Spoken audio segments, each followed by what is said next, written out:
sikat ng araw sa ating bayan.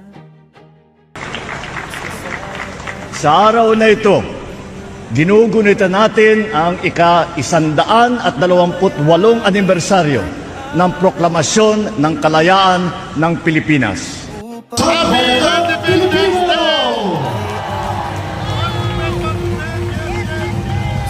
Bawat tibok ng pusong Pilipino, nagniningning Sa ilalim ng katipunan, nagawa ni Gap Andres Bonifacio at ng mga katipunero na pag-isahin ang bayan tungo sa isang adhikain at isang laban. Para sa bansang mahal nating lahat.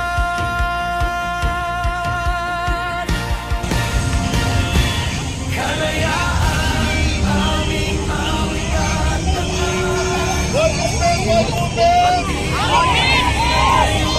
may pagmamahal.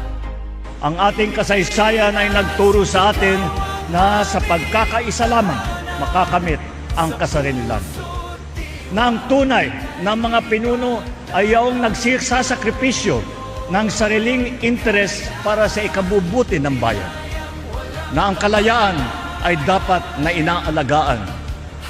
Gamitin natin ang mga aral na ito upang mapaunlad ang ating bansa at mapalawig ang ating kasarililan. Ayan o! Nakakatawa! Yeah!